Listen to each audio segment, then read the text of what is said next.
육상의 꽃은 마라톤이다 뭐 이런 것처럼 저희 를 갖다가 우리가 재건축의 꽃이다. 숫자 한자 한자가 바로 여러분들의 집값, 여러분들의 공사비. 그래서 여러분들이 감정평가를 할 때는요 가장 중요한 게 쉽게 말해서 돈과 관련된 거죠. 네, 다시 한번 인사드리겠습니다. 저는 제1감정평가법인이라고요. 저희 대한민국에서 제1호로 등록되어 있는 이제 올해로 해서 이제 50주년이 되었습니다. 그 50주년이 된 감정평가법인에서 지난 한 20년간 재건축, 재개발 감정평가만 전문으로 해서 감정평가를 해왔고요. 그래서 오늘 여러분들과 한번 여기 감정평가에 대해서 한번 좀 이렇게 공부를 해보자. 뭐 이렇게 해서 제가 이 자리를 하게 됐는데, 여러분들 이때까지 이제 강의 듣는 이런 부분들, 법률적인 절차라든가 방법 이런 부분에 따른 강의는 이제 여러분들의 어떻게 보면 재건축 사업의 진행과 관련된 절차에 필요한 내용들이고요. 오늘 제가 드리는 그 강의 내용은 바로 여러분들 재산과 관련된 내용이에요. 그죠? 그래서 여러분들의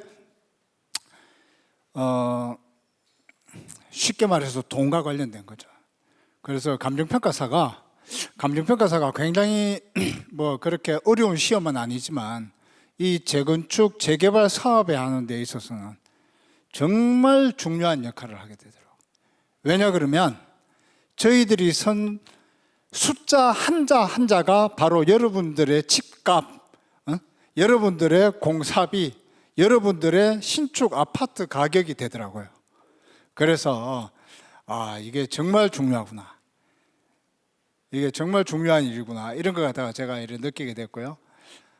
그 다음에 또 재건축 사업, 재개발 사업 자체가 한 집을 갖다가 이렇게 개발하는 게 아니잖아, 그죠? 그래서 지난 4주 동안에 그 교육 과정에서 있어왔던 이제 내용들을 갖다 보면 여러분들은 거기 정비구역이라는, 그러니까 뭐 거기 소유자님들이 뭐 1,000명이 있는 단지도 있고 2,000명들이 있는 단지도 있고 3,000명이 있는 단지도 있고, 그죠? 그러면 그 안에 많은 사람들의 이해관계가 굉장히 복잡하게 얽혀 있겠죠.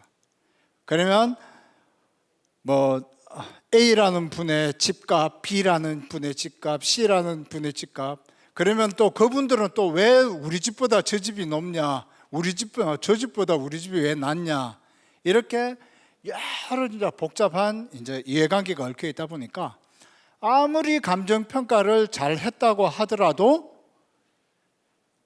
그 모든 소유자님들의 개별적이고 구체적인 이해관계를 다 만족시켜 드릴 수는 없어요. 그죠?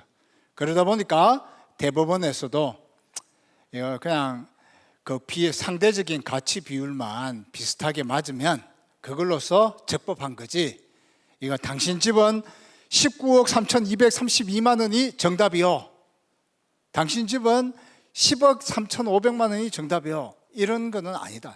그죠? 감정평가가 이제 그런 내용들이 있는데요. 오늘 제가 이제 감정평가 전반에 대한 내용을 지금부터 한 1시간 반 정도에 걸쳐서 아주 개략적으로 한번 같이 공부를 해보고요. 또 궁금하신 부분이 있으면 이제 제가 거기에 대해서 답변을 해드리는 걸로, 그런 순서로 진행하도록 하겠습니다. 그래서 먼저 앞에서는 이제 우리 감정평가라는 게 뭔지, 그래서 거기에 따른 감정평가에 따른 기초 개념을 갖다가 먼저 한번 알아보고요. 그 다음에 이제 간략하게 부동산 종류별 감정평가의 방법에 대해서 여러분들이 너무 헷갈려 하세요. 그래서 어떤 분들은 제가 만나보고 하면 내가 뭐 어디서 재개발을 갖다 해보고 온 사람이야 이러면서 그럼 재개발할 때 평가는 이렇게 하더라고, 이렇게 하면서 막 자신의 개인적인 경험을 마치 전체 절대적인 진리인 것처럼 막 흥분해서 이래 떠드시는 분도 계시고, 그죠? 그렇게 하는데 그 부분에 대해서 아주 간략하지만 정확하게 그 내용들에 대한 걸 제가 한번 설명을 드리고요. 그 다음에 정비 사업, 우리가 여기 재건축 사업, 재개발 사업을 합쳐서 정비 사업이라고 하죠, 그죠?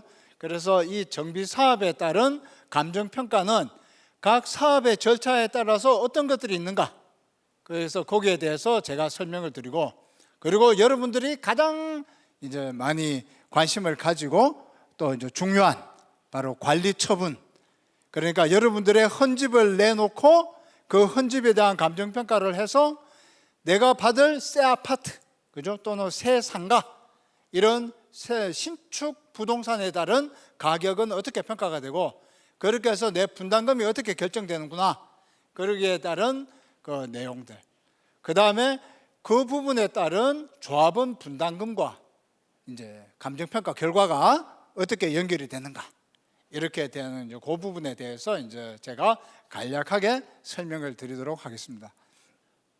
먼저 감정평가의 기초 개념인데요. 여기 보시는 것처럼 우리 감정평가 및 감정평가사에 관한 법률 제2조의 2호에 보면 감정평가란 토지 등의 경제적 가치를 판정하여 그 결과를 가액으로, 그죠? 쉽게 말해서 돈으로 표시한다는 거예요, 그죠?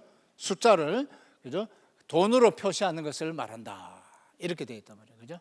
그러다 보니까 이 모든 행위들이 다 여러분들의 재산 가격이 되어버리는 거예요. 그래서 그것 때문에 이제 여러분들이 감정평가가 어떻게 되는구나 라는 걸 좀 알아줘야 될 필요가 있다, 이렇게 하는데, 그렇다고 해서 그 감정평가를 갖다가 평가사가 그냥 마음대로 하는 건 아니고요. 우리 평가 이론에 따른 역사는 한 400년쯤 되었어요. 400년쯤. 그래서 우리가 어떤 재화가 있단 말이죠, 그죠? 어떤 물건이 있어. 그러면 이 물건의 가치를 어떻게 평가하느냐? 이 가치를 갖다 어떻게 평가하느냐는 400년 전에 아담 스미스라는 유명한 경제학자가 있어요. 보이지 않는 손, 인비지블 핸드를 이야기했던 그 영국의 국부론을 이제 만드신 분인데요. 그분은 이제 어떤 재화의 가치는 이 재화를 만드는데 생산비가 얼마가 들었는가, 즉 거기에 투입된 비용이 얼마인가에 의해서 결정이 된다. 그분은 400년 전에 이제 그렇게 이야기를 했었어요, 그죠? 그래서 그걸 우리가 생산비 가치설 또는 이제 거기에 따른 걸 이제 우리가 원가 방식이다, 그죠? 여기 보시면 그죠? 그러니까 비용의 측면에서 재화를 갖다가 판단할 수가 있고, 그 다음에 이 재화는 그러면 얼마나, 이 재화가 얼마인가, 이거는 시장에서 얼마에 거래되는가, 그죠? 시장에서 얼마에 거래되는가에 따라서 판단할 수 있다. 그래서 요걸 이제 시장성이다, 그죠? 요건 이제 신고전학파 경제학자인 우리 그 케임브리지 학파의 대가인 이제 알프레드 마샬이라는 그 이제 학자가 이제 주장한 내용이고요. 그 다음에 수익성이라는 거는 그러면 이 재화가 얼마나 우리에게 수익을 갖다 줄 것인가, 그죠? 그래서 요 세 가지 비용성, 시장성, 수익성을 갖다가 가격의 삼면성이라고 해요. 가격이 가지는 세 가지 측면이다. 그래서 그 삼면성에 의해서 감정평가 3방식이 만들어졌다, 그죠? 그래서 비용성에 근거해서 이제 원가 방식, 그죠? 그 다음에 시장성에 의해서 비교 방식. 그러면 비교 방식은 다시 말해서 이제 이 재화가 이 집이 만약에 30평 아파트가 10억에 거래됐어, 그죠? 그래서 이 10억에 거래됐으니까 우리 집은 한 10억 5천 하겠다, 우리 집은 11억 하겠다, 이렇게 이제 저희들이 평가하는, 그죠? 그래서 거기에 의한 이제 방법을 갖다가 거래 사례 비교법, 그죠? 그다음에 수익성에 의한 걸 갖다가 수익 방식. 그러니까 이 재화는 우리에게 얼마의 수익을 갖다 준 것인가? 우리가 근린 생활 시설을, 그러니까 상가를 갖다가 분양받게 되면 그 상가에 임대료를 받든가 아니면 자영업을 해서 거기에서 장사를 해서 어느 정도의 수익을 갖다 줄 수 있죠, 그죠? 그 수익의 크기에 의해서 그 부동산의 가격을 책정할 수가 있지 않습니까, 그죠? 그래서 그런 걸 갖다가 이제 우리가 수익 방식이다, 이렇게. 그런데 우리는 지금 주택 재건축 사업, 주택 재개발 사업을 하고 있다 보니까 수익 방식은 잘 사용을 안 해요. 그죠? 수익 방식은 사용을 안 하고 신축 아파트와 관련된 것들은 원가 방식에 의해서 저희들이 평가를 하고요. 그 다음에 이제 우리 낡은 아파트들, 그죠? 또 낡은 집들, 우리가 종전자산이라든가 기존의 도로라든가 이런 땅이라든가 이런 것들은 거기가 거래 사례 비교법에 의해서 비교 방식에 의해서 평가가 된다. 그죠? 이제 그렇게 이제 기초 개념에 대해서 제가 말씀을 드리는 거고요. 그래서 여기 보시는 것처럼 원가 방식과 비교 방식, 수익 방식으로 감정평가 3방식이 이제 적용이 되는데 거기에 평가 물건에 따라서 평가하는 방법들이 또 달라진다. 그죠? 그래서 토지 같은 경우에는 우리 법에서 공시지가 기준 방법을 채택하도록 법으로 정해져 있어요.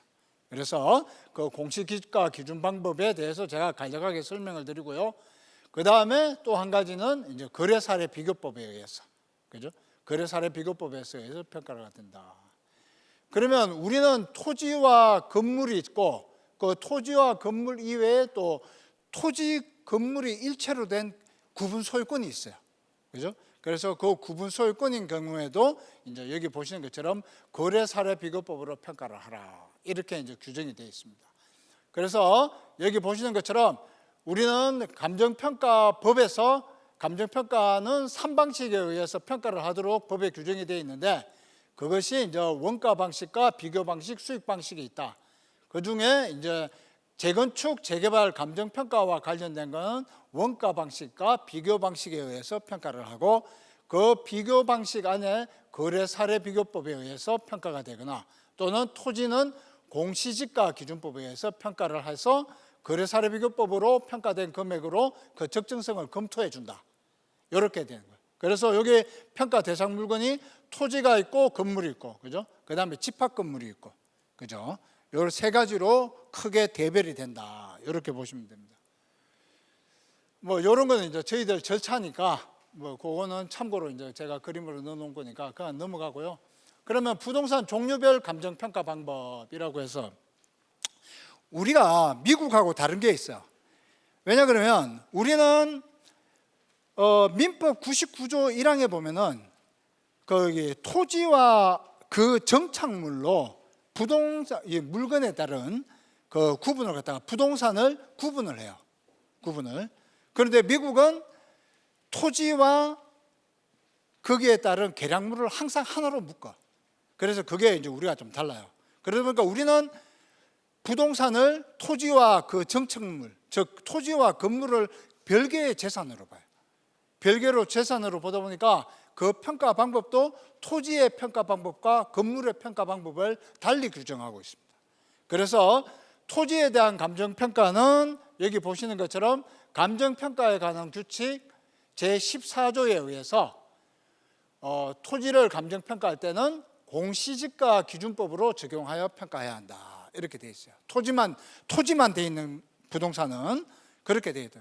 그러니까 요걸 갖다가 이제 또 일반 소유자님들은 정확하게 잘 모르시고 야, 감정평가는 공시지가다. 공시지가가 감정평가 금액을 한다. 막 이렇게 해서 공시지가하고 감정평가 금액을 막 일치를 시켜버려요. 그래서 막 헷갈려가지고 그것 때문에 또 막 많은 논란이 일어나고 갈등이 생기고 이렇게 하는 경우가 있습니다. 그런데 정확하게 말씀드리면은 공시지가 기준 가격은 공시지가가 아니고 그 공시지가로부터 개별 요인, 그러니까 가격 형성 요인들을 비교해서 산출된 그 토지의 적정 가격을 말하는 거다. 그죠? 그렇게 보여야 돼요. 그래서 거기에 따른 산식 자체가 여기 보시는 것처럼 비교 대상이 되는 표준지 공시지가가 있어요. 그죠? 그러면 이 공시지가에 우리가 가격 시점까지의 시점 수정치를 구하고 그 다음에 지역 요인을 비교하고 거기에 개별 요인을 비교하고 그 밖의 요인을 보정을 해서 가격을 구하게 된다. 그죠? 그러면 비교 표준지는 어떻게 선정을 하냐 그러면요. 매년 1월 1일을 기준으로 해서 국토교통부 장관이 우리나라 전체 토지가 한 4천만 필지 정도 되거든요. 그 중에 50만 필지를 딱 찍어요. 가장 표준적이라고 생각되는 거. 그래서 거기에 대해서 가격을 내놓습니다. 그러면 그 50만 필지가 이렇게 찍혀 있어요. 이게 이제 뭐 다른 어떤 사례인데, 여기 글자 보이시나요? 안 보이시죠?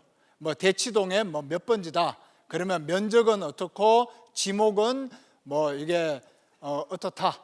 그죠? 그 다음에 공시지가가 뭐 얼마씩이다. 그 다음에 지리적 위치는 어디에 인근에 있다. 그죠? 그 다음에 이용 상황과 용도 지역이 어떻게 된다. 그러면 상업용이고 뭐 자연녹지 지역이다. 그죠? 그러면 주위 환경은 노선 상가지대다. 그 다음에 도로 교통은 뭐 광대 소각. 그죠? 광대 소각은 큰 넓은 도로와 소로, 그죠? 한 8m에서 12m 되는 도로 두 개에 끼어 있는 각지다. 이걸 갖다 광대 소각이다. 이렇게 이야기해요. 그렇게 돼 있단 말이에요. 그죠? 그러면 이런 거에서 그 평가하는 감정평가사가 그 대상 토지하고 인근 지역에 소재한 표준지 중에서 용도 지역, 이용 상황, 지목, 주위 환경 등이 동일 또는 유사한 표준지를 비교 표준지로 선정을 하는 겁니다. 요 중에서 내가 평가하고자 하는 뭐 20-1번지가 있는데, 이 20-1번지와 가장 비교 가능성이 있는 표준지가 이런 요인들을 다 비교해 보니까 요거구나. 그러면 그걸 비교 표준지로 선정합니다. 그래서 그 비교 표준지 공시지가에다가 이런 요인 비교치들을 이제 수정해서 그 토지의 가격을 구하게 된다. 그죠? 그래서 여기 들어가는 이제 시점 수정은 여러분들 뭐 설명 안 드려도 다 알잖아. 그죠? 요거는 매달 국토교통부가 각 자치구별로 용도 지역별로, 그죠? 여기 다 고시가 되어 있습니다. 그래서 그걸 갖다가 이제 가격 기준 시점과 여기 표준지의 기준 시점, 1월 1일이 되겠죠. 그죠? 1월 1일하고 이렇게 비교를 해서 정하면 되는데, 여기 보시는 것처럼 이제 지역 요인이라는 것은 여기 만약에 이 토지가 평가돼야 될 토지다. 그죠? 그리고 여기가 이제 표준지가 있다 그러면 거기에 따른 요 지역에 먼저 지역에 따른 분석을 해요. 그래서 요 표준지와 맞는, 그리고 요 부동산과 맞는 평균적인 가격 수준이 얼마대구나. 그리고 여기에 대한 표준적 사용이 어떻게 되는구나. 그러면 여기는 노선지대다. 그죠? 여기는 바로 그 도로에 접하고 있는 노선지대다. 요거는 또 그 안쪽에 있는 주택 밀집 지역이다. 거기에 따른 이제 내용을 갖다가 분석을 하고요. 그 다음에 개별 요인은 이제 요 특정 집을 말하는 거죠. 요 집에 따른 최유효 이용과 거기에 따른 이제 개별성을 갖다 이제 판단하는 거예요. 그렇게 해서 그 요인 비교치를 갖다가 이렇게 쭉 구해서 그 가격을 구하게 되는데, 가장 중요한 거는 여기 보시는 것처럼 이제 공시지가의 현실화 비율, 그죠? 이게 아까 보여드렸던 거기 표준지 공시지가들은 시가가 아니에요, 그죠? 시가에 근접해서 있지만은 이게 이제 조세 또는 다른 부담금의 산정 기준이 되는 거다 보니까 가격이 시세에 훨씬 못 미쳐요. 그래서 여러분들 집으로 이제 여기는 이제 또 특히 목동 아파트 단지가 14개 단지가 있다 보니까 그 목동 14개 단지 중에서 이제 거기 아파트가 대수니까 아파트에는 매년 그 공동주택 공시 가격이 날라오죠. 그죠?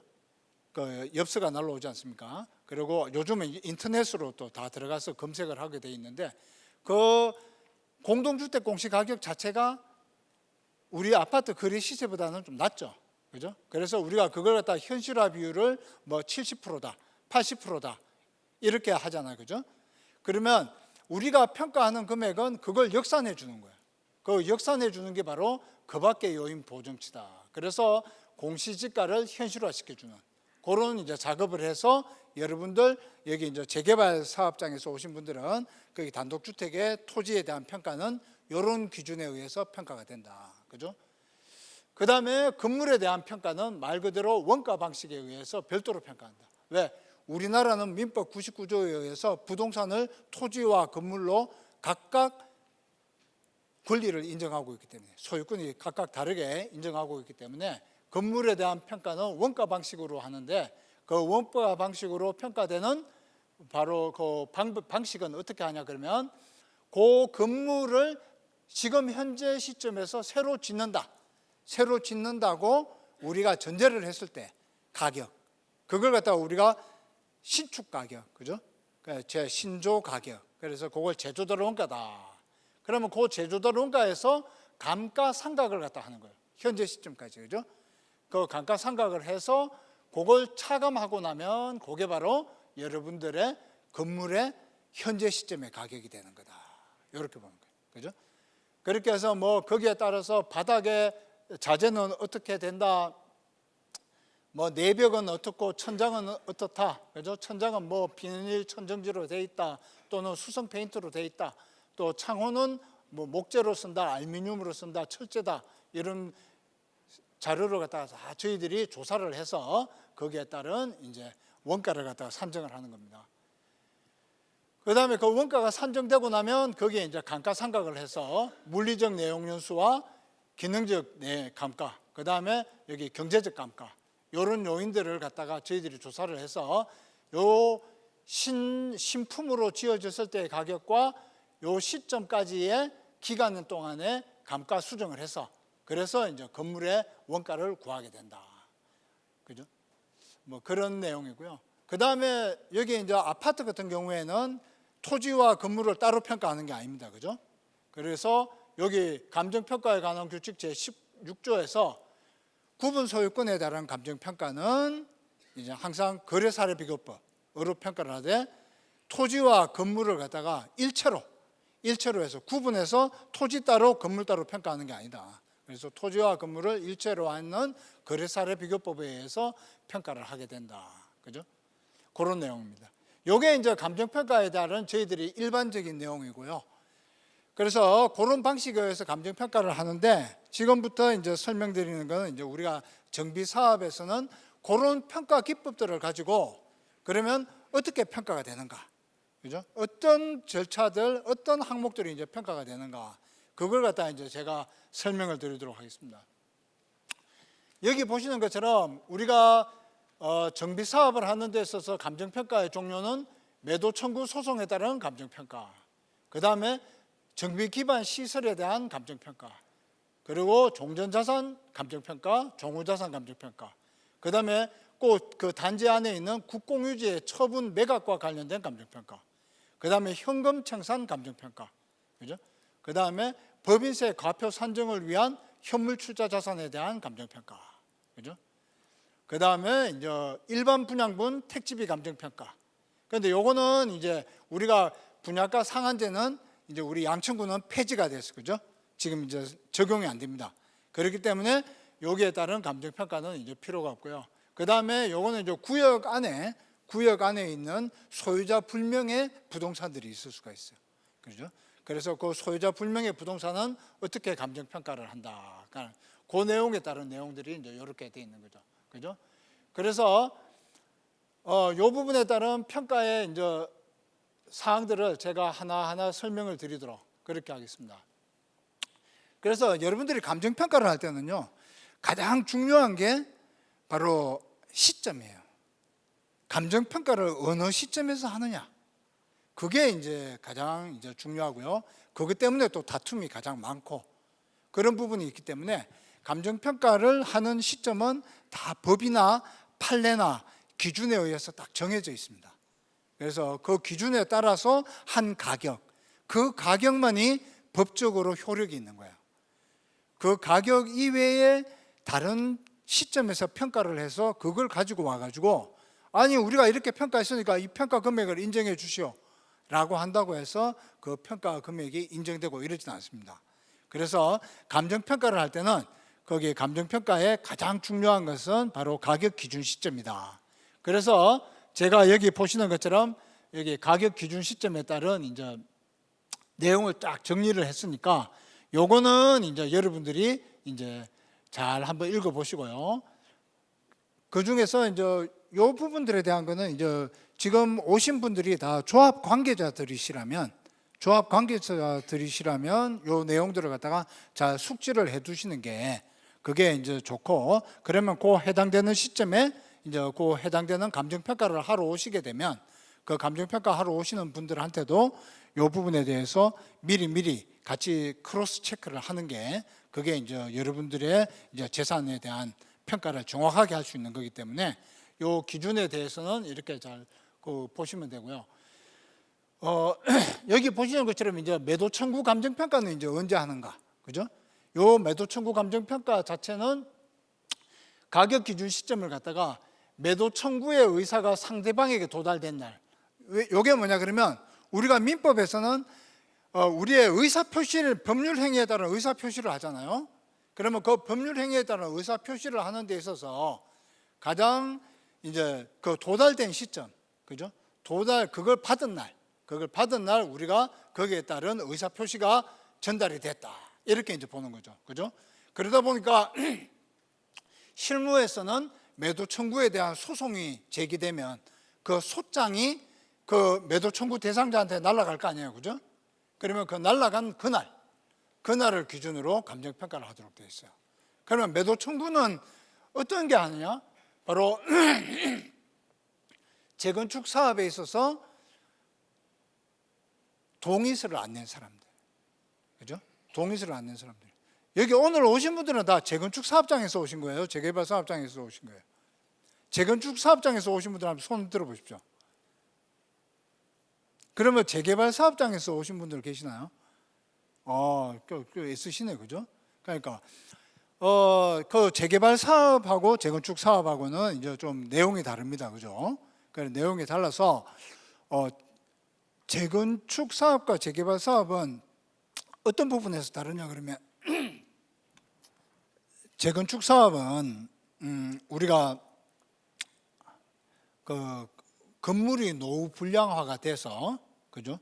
그래서 신축으로 새로 짓기 위해서 하는 거지만 재개발 사업은 주변의 정비 기반 시설, 그러니까 도로라든가 다른 이런 공원이라든가 이런 그 기반 시설이 열악하기 때문에 이제 거기에 더해서 이제 사업이 이루어지다 보니까 그 우리가 재개발 사업을 공익 사업이라고 하고요, 재건축 사업은 사익 사업이라고 합니다. 그러다 보니까 공익 사업은 공익성이 강하죠. 그래서 국가에서 정비구역을 갖다 지정을 해서 여기에 대해서 개발 사업을 하시오 이렇게 지정되고 나면 그분들은 동의서를 내든 안 내든 일단은 다 강제 조합원 해요. 그죠? 그래서 그 강제 조합원들 중에서 분양을 못 받는 분들은 현금 청산자가 되는 거예요. 그죠? 그리고 분양을 받는 사람들은 이제 조합원이 되는 거고. 그죠? 그러니까 분양 신청 조합원이 되는 거예요. 그렇게 나눠지는 거예요. 그렇기 때문에 매도 청구라는 거는 없어요. 매도 청구라는 건 없고, 그런데 재건축 사업은 뭐라고 했습니까? 사익 사업이라고 했죠. 그죠? 각자 사람들이 자발적으로 모여서 우리가 이 헌집을 새 집으로 한번 다시 건축을 해봅시다. 이게 이제 재건축 사업이란 말이에요. 그죠? 그러다 보니까 거기에는 조합원이 되기 위한 조건으로 동의서를 내야 돼. 그죠? 두 번째, 재개발 사업인 경우에는 토지만 가지고 있거나 건물만 갖고 있는 분도 일단은 조합원이에요. 다. 그런데 재건축 사업은 일단은 전유 부분에 해당하는 건물이 있어야 돼. 건물이 내가 소유를 하고 있어요. 건물이 있어야 되고 그 건물에 부속하는 토지가 있어야 돼. 두 가지를 다 가지고 있어야지 조합원이 되는 거지. 그게 한 가지만 가지고 있으면 조합원의 자격이 없어요. 그게 이제 차이가 있는 겁니다. 그러다 보니까 첫 번째 데는 이제 매도 청구와 관련된 거는 재건축 사업인 경우에 해당된다. 왜? 동의서를 안 낸 사람들. 그런데 옛날에는 조합 설립 인가나고 나면 조합이 설립되고 난 다음에 최고장을 보내요. 최고장을 보내가지고 자, 당신 몇 월 며칠까지 여기에서 동의를 해라. 최고라는 게 이제 독촉. 여기 그 새로 이제 개정된 법에 의해서는 촉구한다. 촉구, 그죠? 촉구한다. 그런데 우리 어르신들 만약에 어르신들은 다 최고한다 그러잖아, 그죠? 일본 용어 써서 옛날 일본 구민법 그대로 원용해서 이제 최고하는 거예요, 그죠? 그렇게 해서 거기에 따라서 만약에 이 사람이 2개월의 기간을 줬는데 그 사이에 동의서를 안 냈다. 그러면 이 사람은 미동의자로 이제 분류가 되고 그 다음에 이제 매도 청구를 갖다 행사를 하는 거예요. 그래서 거기에 따른 최종 결정은 법원에서 하겠죠.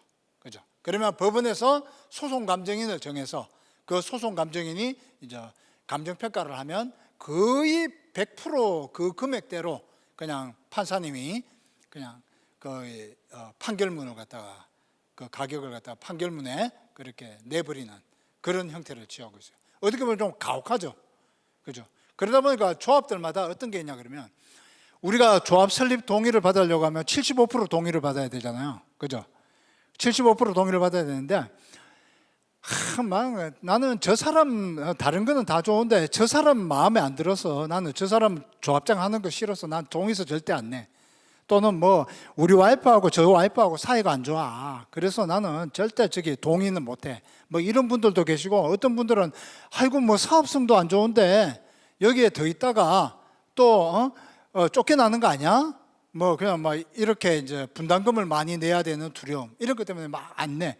어떤 사람들은 특히 상가 소유자 이런 분들은 이제 또 뭐 자기들이 요구하는 조건들 이런 조건을 내걸어 놓고 이걸 갖다가 안 해주면 동의를 안 해. 막 이래. 그런데 웃기는 게 그렇게 해서 한 75% 동의 받는데 한 73%까지는 한 6개월 만에 다 받아버려요. 그런데 그 한 2%, 1% 남겨놓고 3년을 못 받는 조합도 있어요. 그러면서 막 그 조합 이제 추진위원장이죠. 추진위원장 지나가면 막 욕을 하고 저 사람 때문에 우리 단지가 재건축하려고 한다. 재건축을 못하게 해야 되는데 이러면서 욕을 하고 막 이러는. 진짜 어떤 조합은 그 1% 남겨놓고 3년을 끄는 데를 봤어요. 제가 20년 했다 안 그랬습니까? 그죠?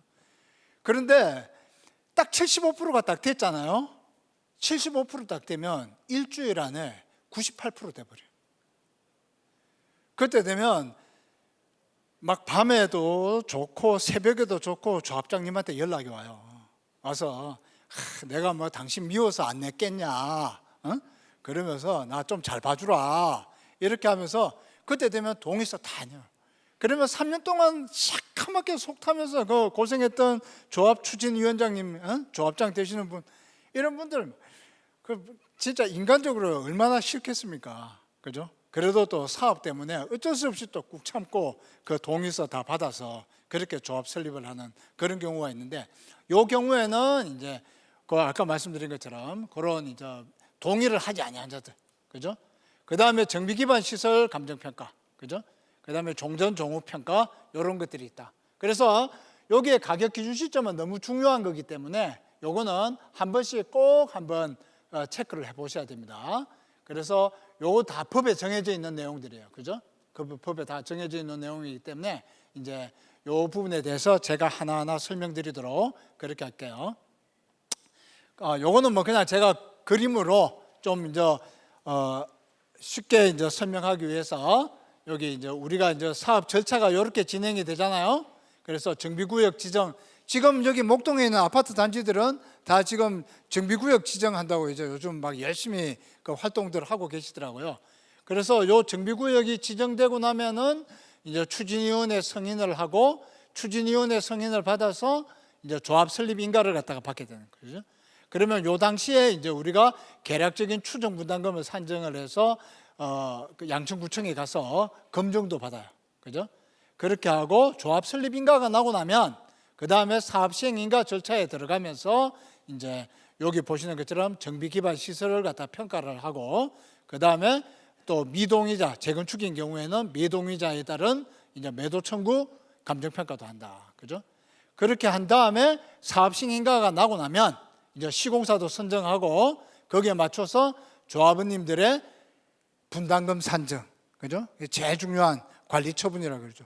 그래서 우리가 재건축 재개발 사업을 할 때는 저희 관리 처분을 갖다가 우리가 재건축의 꽃이다 이렇게 우리가 재건축의 꽃이다 그러면 뭐 육상의 꽃은 마라톤이다 뭐 이런 것처럼 그만큼 중요하다는 거죠. 그죠? 가장 중요하다고 생각되는 거 그게 바로 이제 우리가 관리 처분이다. 왜? 여러분들의 분담금이 확정되기 때문에, 그죠? 여러분들의 분담금이 확정되기 때문에 관리 처분을 목적으로 하는 요 감정 평가, 요게 이제 중요하고, 그러고 나서 이제 우리가 분양 신청을 하지 아니한 자에 대해서 이제 우리가 그 현금 청산 감정 평가를 하게 되는 거죠. 그리고 여러분들이 이제 관리 처분 인가를 받고 나면 이제 이주를 시작하죠. 그죠? 그래서 이주를 할 때 이때 되면 현물 투자 자산에 대해서 한 번 더 평가를 해요.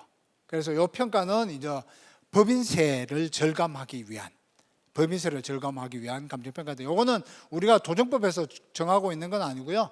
요거는 이제 여러분들이 일반 분양분들이 많이 나오잖아. 그죠? 그러면 일반 분양분은 여러분들이 사익 사업인데도 불구하고 이거는 수익으로 잡아요. 내 집 부수고 내가 새 집 짓는데, 그런데도 불구하고 이 부분에 대해서는 이제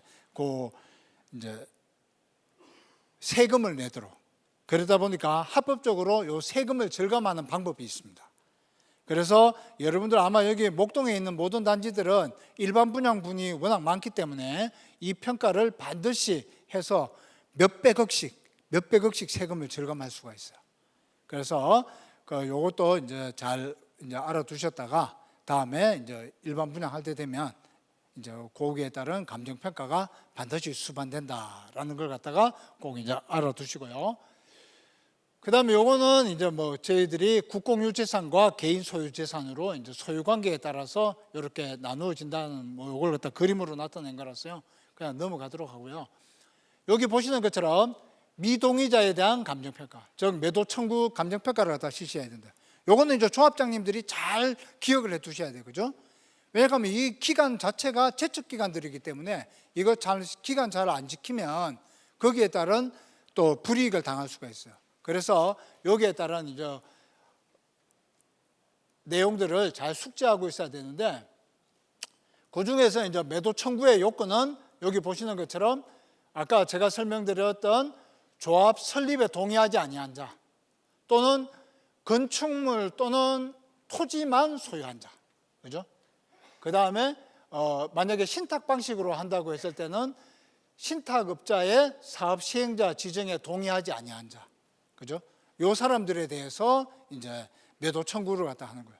어떻게 보면 쉽게 말해서 이거는 조합에서 그 미동의자의 재산을 갖다가 강제로 취득하기 위한 절차예요. 강제적으로 취득해 버리겠다, 그죠? 사업 시행자는 사업을 시행하기 전에 그 구역 안에 있는 모든 토지를 갖다가 다 이제 이렇게 반영을 하도록 그렇게 되어 있다 보니까, 그래서 요 매도 청구권에 따른 이제 감정 평가를 하게 되는데, 요 매도 청구권 행사에 대해서는 뭐 법에서 정해진 절차입니다. 그래서 사업 시행 계획 인가 고시가 있은 날로부터 30일 이내에 동의 여부를 회답해 줄 것을 내용 증명으로, 그죠? 증거력을 가지기 위해서 내용 증명으로 촉구를 하게 되고, 거기에 따라서 이제 촉구받은 날로부터 2개월 동안에 답을 해야 된다, 미동의자는. 그래서 그 회답을 하지 아니한 경우에는 이제 동의한 것으로 간주한다, 그죠? 그리고 매도 청구 소송은 이제 회답 기간 만료일부터 2개월 이내에 행사해야 된다, 그죠? 이런 절차. 이는 제척 기간으로 불이행사 시에 매도 청구권이 소멸되면 골치 아파집니다, 그죠? 절차, 조합 설립 절차를 다시 밟아야 될 수도 있어. 그렇기 때문에 이제 제일 이제 조심해야 된다, 그 내용들이고요. 그런데 여기서 또 더 중요한 내용이 뭐냐 그러면, 이 매도 청구에 대한 소송을 제기하면 반드시 감정평가를 하도록 되어 있어요. 판사가 이제 감정평가를 하는데, 이 감정평가하는 금액에 대해서 진짜 너무나 어처구니 없는 일이 많이 발생합니다. 그래서 여러분들께서도 이걸 잘 아셔야 돼요. 그래서 여기 이렇게 제가 박스로 쳐놓은 내용이 뭐냐 그러면, 여기 대법원 판례입니다. 대법원 판례에 매도 청구에 따른 평가에 대한 내용을 갖다가 이제 하는 건데, 이걸 일반인들이 많이 오해를 해요. 또는 왜 이런 재건축 감정평가를 많이 안 해본 개인 사무소 하시는 감정평가사님도 계시는데, 그분들도 이 내용들을 오해를 해서 엉뚱한 가격을 갖다가 재판장한테 이거 감정평가 금액입니다 이렇게 내버리는 경우가 있어요. 그래서 어떤 사업장은요, 이 매도 청구 때문에 사업을 포기한 데도 있어요. 그리고 3년 지나서 정비계획을 변경해서 다시 사업을 시작한 그런 단지도 있습니다. 그래서 이 내용이 어떤 내용이냐 그러면, 여기 매도 청구권이 행사된 당시의 구분 소유권과 대지 사용권, 객관적인 거래 가격이란 말이에요. 그죠? 그래서 노후되어 철거될 상태를 전제로 한 거래 가격이 아니라 그 건물에 관해서 재건축 거래가 있었다는 것을 전제로 구분 소유권과 대지 사용권을 일체로 평가한 가격. 즉 재건축으로 인하여 발생할 예상되는 개발 이익이 포함된 가격을 말한다. 바로 이 개발 이익이 포함된 가격, 여기에 따른 오해가 너무 많아요. 그러다 보니까 이걸 매도 청구 동의서 안 내는 분들한테 이제 그 주변에 중개사 사무소들 있죠. 그 중개사 사무소 하시는 분들이 좀 잘못된 정보를 주는 경우가 있어요. 그 이분들이 어떻게 생각하면, 아유 나는 뭐 분담금 낼 돈도 없는데 그냥 여기 동의를 안 하고 싶어. 그러면 이거 매도 청구 소송으로 들어가서 이걸 갖다가 금전으로 보상받고 나가야 된다던데 나 한 얼마쯤 받나? 이러면 좀 어설프게 하시는 분들이, 그 매도 청구 금액은 개발 이익이 반영된 금액이에요. 그래서 만약에 소유자님이 30평 집을 갖고 있는데 내가 40평을 받았다. 그러면 40평의 일반 분양가가 뭐 30억 아닙니까? 그러면 30억에서 공사비가 10억이야.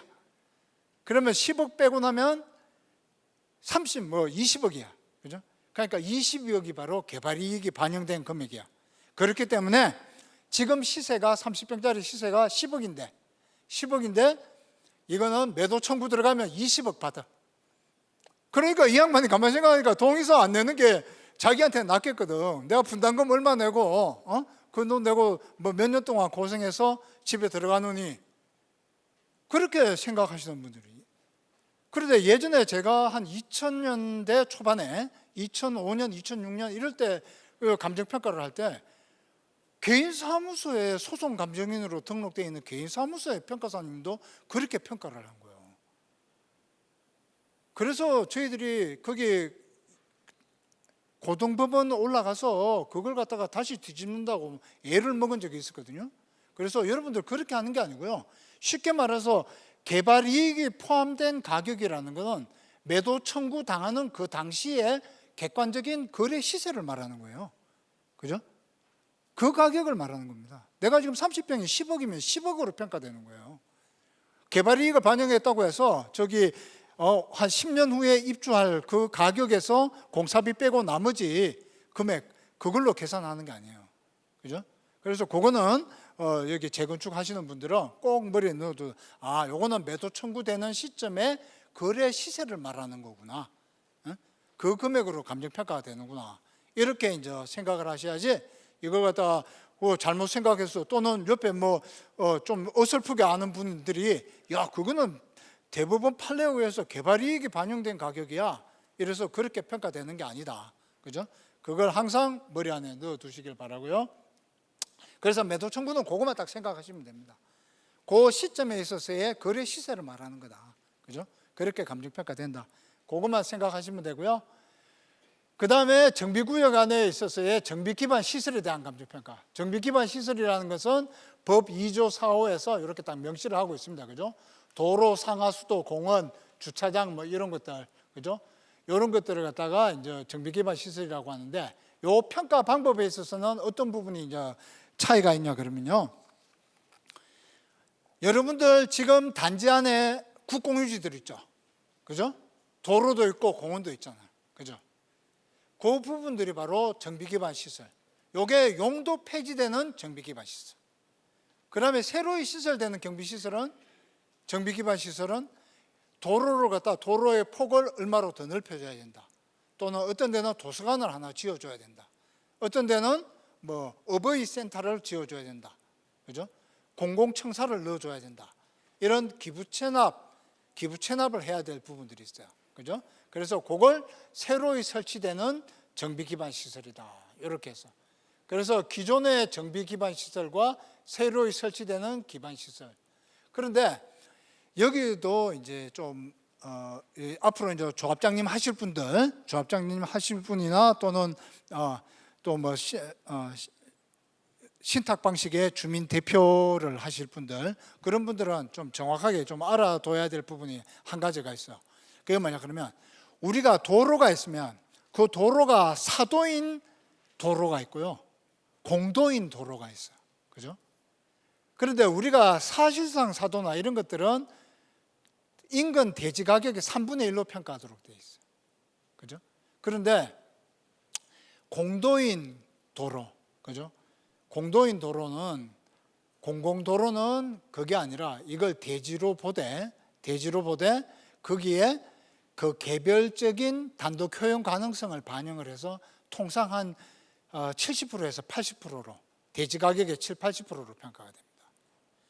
그래서 거기에서 좀 불합리한 점들이 있어요. 그런데 지금 아마 목동에 있는 아파트 단지나 이런 데는 사도는 별로 없을 거예요. 그죠? 거의가 다 공도로 되어 있을 거예요.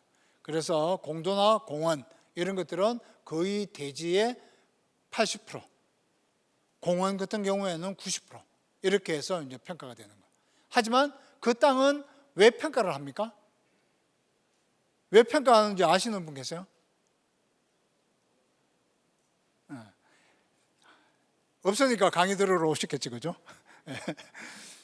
그걸 하는 이유는 뭐냐 그러면, 우리가 새로이 설치되는 기반 시설을, 땅을 갖다가 기부 체납을 내놓잖아요. 그죠? 그걸 내놓다 보니까 이 내놓은 가격의 범위 안에서 주민들의 부담을 줄여주기 위해서 그걸 가격을 두 개를 평가를 해서 이 큰 가격의 범위 안에서 국공유지를 우리가 무상으로 가져오는 거예요. 그걸 가져오기 위해서 평가를 하는 겁니다.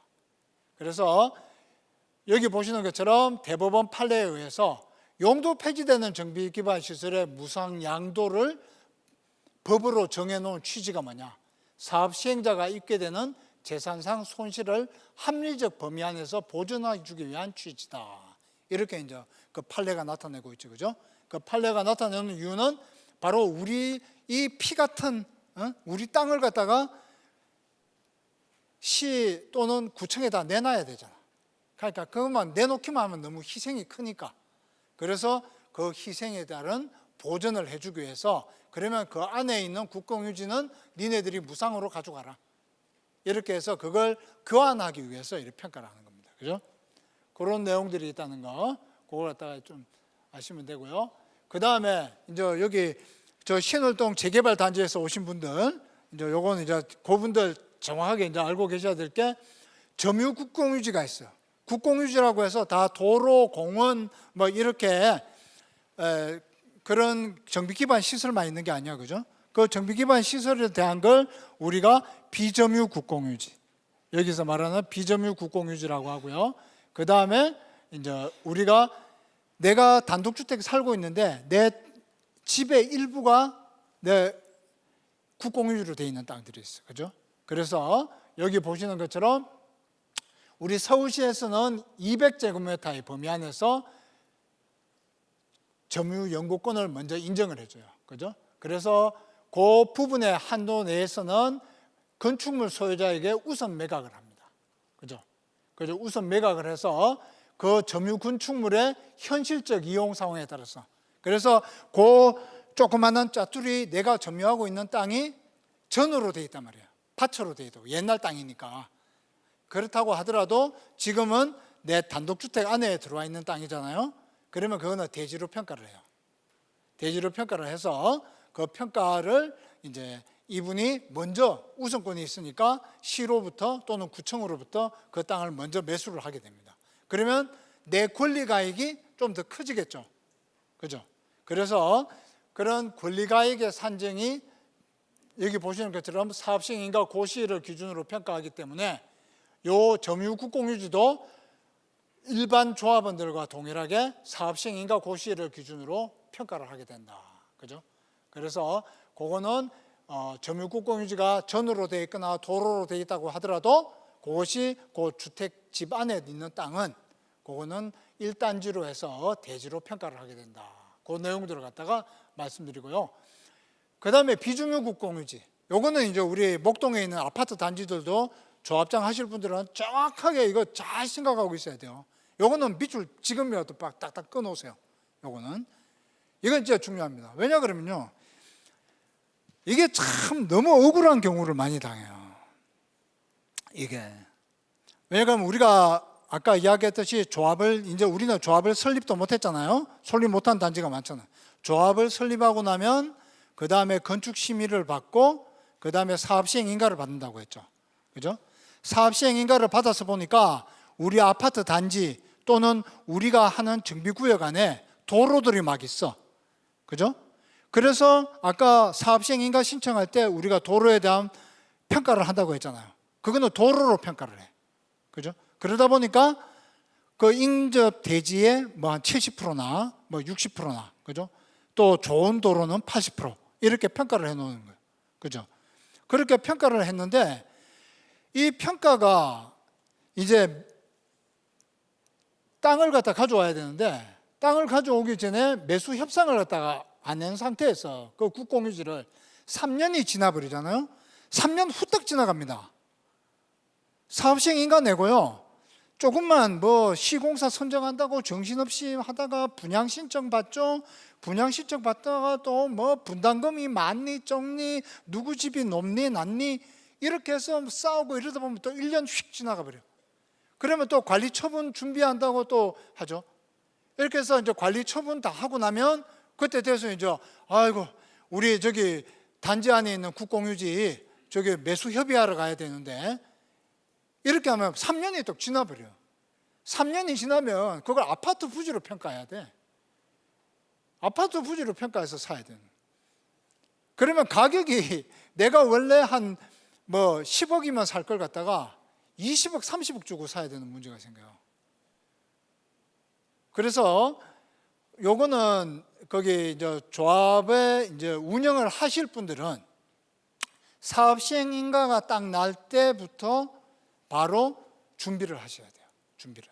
그래서 그 매수 협의를 최소한 관리 처분 이제 할 때 그때 되면 매수 협의가 이제 진행될 수 있도록 그렇게 준비를 해야지. 이제 안 그러면 이게 단지 큰 단지들 있죠. 저기 뭐냐 한남동에 있는 한남 뉴타운이다. 이런 데는 3천억, 4천억이야. 이 국공유지가 3천억, 4천억인데 거기 어느 날 7천억이 돼 있는 거야. 그렇게 바뀌어버린 거야. 왜? 그 언덕에 꼴짝이 골목길이 지금 뭐 얼마 하겠어 이랬는데 이건 다 아파트 대지로 봐야 되는 거야. 3년 지나서 다시 평가해서 우리 한국자산관리공사에다가 매입하려고 신청하니까 이 금액이 달라는 거야. 그러면 조합원들 분담금이 한 사람 앞에 뭐 3천 명이면 1억씩 더 늘어나 버려요. 그런 문제, 불미스러운 일이 생길 수도 있다. 그래서 우리 여기 조합에 관계해서 일하실 분들은 꼭 여기 우리 비주민 국공유지가 우리 단지 안에 또는 우리 구역 안에 얼만큼 있는가, 그 다음에 요구에 따라서 사업시행 인가 고시가 나면 3년 안에 그 관계관리청과 어떤 매수 협의를 해야 되는가, 그런 걸 잘 준비해 두셨다가 이런 불이익을 당하시면 안 된다. 그죠? 그게 아주 중요한 문제더라고요. 그래서 그런 부분에 따른 걸 갖다가 이제 조심해야 되고요. 그 다음에 아까 말씀드린 것처럼 이제 현금청산자, 그죠? 이 현금청산 감정평가와 관련된 내용들, 이 부분에 따른 거는 지금 우리가 재건축하고 여기 제 밑에 보시면은 재건축하고 재개발하고 내용이 좀 달라요. 아까 말씀드릴 때 재건축 사업은 여러분들이 자발적으로서 모여서 하는 사익 사업이다. 그죠? 하지만 재개발 사업은 공공의 목적이 있다. 왜? 기반 시설이 열악한 그런 지역이기 때문에 그래서 그거는 공익 사업이다. 이래 되잖아. 그죠? 그래서 여기 요건은 이제 뭐 여기 보시는 것처럼 분양 신청을 하지 아니한 자. 그죠? 그다음에 분양 신청 기간이 종료 이전에 분양 신청을 철회한 자. 그다음에 이제 72조 6항 본문에 따라 분양 신청을 할 수 없는 자.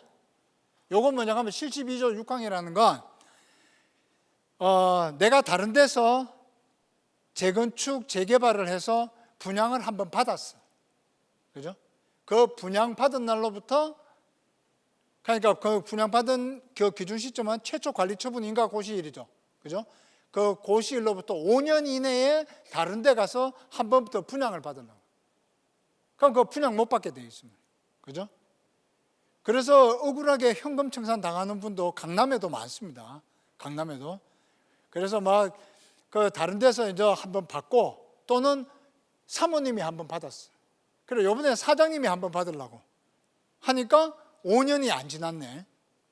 그러니까 그 사람은 아파트 분양을 못 받고 현금청산해서 시가 평가되는 금액을 받고 나가야 되는 거예요. 그래서 뭐 그때 돼서 막 부랴부랴 이혼하자, 세대 분리하면 준다, 뭐 이렇게 이야기하고 하는데, 그죠? 그래서 여기에 있는 이런 경우에는 이제 재당첨 금지에 의해서 이제 분양을 갖다가 이제 못 받게 된다, 그죠? 그리고 현금 청산의 시기 자체도 관리처분 계획이 인가고시된 날로부터 90일 이내에, 그죠? 거기에 따른 이제 손실 보상을 협의하여야 한다, 이렇게 돼 있죠, 그죠? 그래서 요 협의하여야 하는 거, 요거는 이제 우리 재개발, 재건축이 다 같이 이제 해당되는 건데, 여기에서 이제 절차가 달라지는 거예요. 그래서 어떤 절차가 달라지냐? 바로 여기 소구 방법이라고 있죠. 소구 방법. 소구라는 거는 소송을 통해서 내가 구제를 받는 방법. 그죠? 소송의 방법이 달라지는 거예요. 그래서 재건축 사업인 경우에는 매도 청구와 같은 방법으로 한다. 그죠? 이게 대법원 판례입니다. 대법원에서 매도 청구와 같은 방법으로 하도록 되어 있습니다. 그런데 재개발은 공익사업이라고 했잖아요. 공익사업이다 보니까 처음에는 협의를 하고 협의가 안 되면 수용 재결 절차로 들어가게 된다. 그죠? 수용 재결 절차라는 건 매도 청구는 그 지역의 행정법원에 가서 매도 청구 소송을 통해서 가격을 결정받는 거예요. 그런데 재개발은 그게 아니고요. 서울시 지방토지수용위원회가 있어요. 그 토지수용위원회에 먼저 재결을 신청을 해요. 그래서 그 재결 신청했는데 재결 신청해서 나온 금액이 있을 거 아닙니까? 그러면 그 금액에 불복을 하면 또 국토교통부에 중앙토지수용위원회가 있어요. 그래서 그 중앙토지수용위원회에 다시 이의 신청을 해요. 그러니까 이의 재결을 받는 거예요. 이의 신청을 해서 그래 이의 재결을 했는데도 또 안 된다. 자기가 불복하겠다.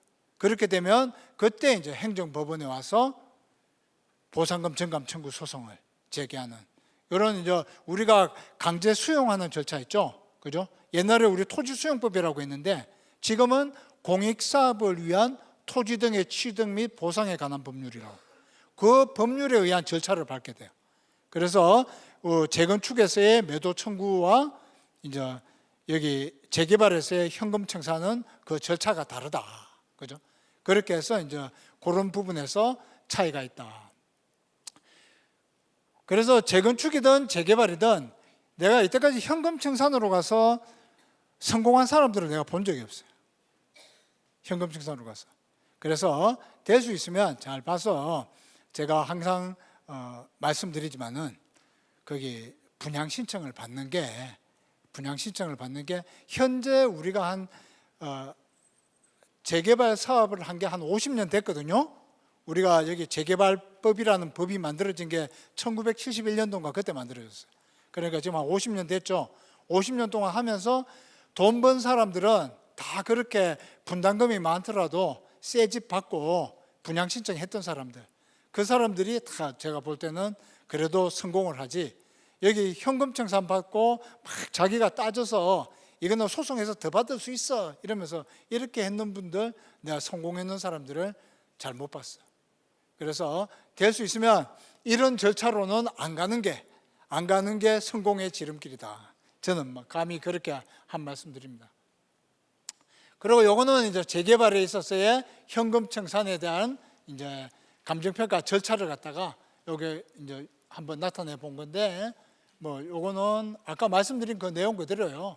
그래서 우리가 보상 계획을 갖다가 수립을 해서 그 보상 계획에 따라서 이제 감정평가 업무를 갖다 수행을 하고 거기에 따라서 이제 보상 협의해서 그 협의가 성립되면 계약을 하게 되는데 그 계약이 안 되면은 그 다음 절차인 수용 재결 절차에 들어가게 된다. 그죠? 그런 내용을 그림으로 제가 한번 나타낸 거 본 거고요. 그 다음에 이제 마지막으로 여러분들 제일 중요한 거, 그죠? 바로 종전자산과 종후자산에 대한 감정평가, 그죠? 여기 보시는 것처럼 관리처분 계획 수립을 위한 감정평가입니다, 그죠? 그래서 관리처분 계획 수립은 뭐냐? 관리처분 계획이라는 것은 바로 여러분들이 헌집을 내놓고 또 새집을 받아가는 처분과 관련된 내용을 말하는 거예요. 그죠? 그래서 관리는 뭐에 대한 관리다? 내가 내놓는 집에 따른 또 거기에 들어가는 비용에 대한 관리. 처분은 헌집이 새집으로 바뀐다. 그죠? 소유권이 변경되는 걸 우리가 처분이라고요. 그래서 관리 처분이라는 용어를 쓰게 된다. 그죠? 그러면 이 관리 처분은 너무나 중요한 일이잖아요. 너무나 중요한 일이다 보니까 먼저 계획을 수립을 해야 돼. 그죠? 먼저 계획을 수립을 하고 그 수립된 계획을 가지고 여러분들 조합이나 또는 뭐 정부 그 주민 대표 기구나 이런 조합 전체의 가장 최고 의사 결정 기구가 뭐예요? 총회죠. 그죠? 총회가 가장 높은 의사 결정 기구예요. 그 총회를 열어서 관리 처분 총회를 해야 돼. 그래서 여러분들이 조합에서 설립했던 그 관리 처분의 내용을 그 계획을 총회에서 의결을 받아야 돼. 그래서 의결을 받고 나면 그걸로 끝나는 게 아니라 감독기관인 양천구청에 가서 인가를 받아야 돼.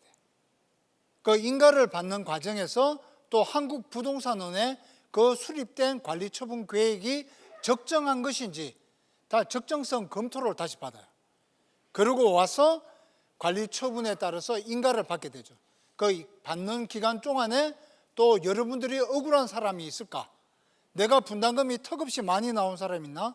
내가 분담금이 턱없이 적은 사람이 있나?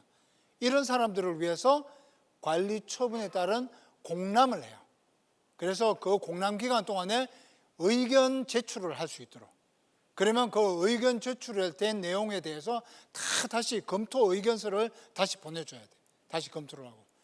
그런 세 번에 걸친 엄격한 절차가 다 나고 나면 그때 돼서 여러분들의 분담금이 확정이 되고 그 분담금을 가지고 이주를 나가는 거예요. 그죠? 그 이주를 나가는 거예요. 그런 절차를 받는 거예요. 그 관리 처분 계획을 갖다가 수립하는 기준이 되는 게 바로 종전자산과 종후자산에 대한 감정평가를 하도록 되어 있습니다. 그래서 이 감정평가는요, 재개발 사업인 경우에는 양천구청에서 2개의 감정평가 법인을 뽑아요. 왜? 공익사업이기 때문에. 그래서 이 2개의 감정평가 법인이 평가한 금액을 산술평균화 금액으로 해서 여러분들 집값이 확정되는 거예요.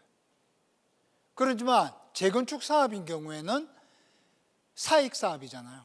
사익사업이기 때문에 주민의 자치권을 보장해줘요. 그래서 조합원님들이 총회에서 1개의 감정평가 법인을 뽑아요. 그리고 양천구청에서 또 1개 감정평가 법인을 뽑아요. 그 감정평가 수수료는 다 조합원이 내는 거예요.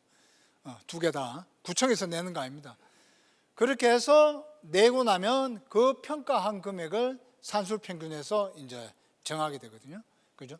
그러면 그 가격 자체가 이 부분에 대해서 이제 저희들이 조합원 분담금, 즉 관리처분 계획의 가장 핵심 내용인 조합원들이 가져가는 이 분담금을 확정짓기 위해서 하는 거예요.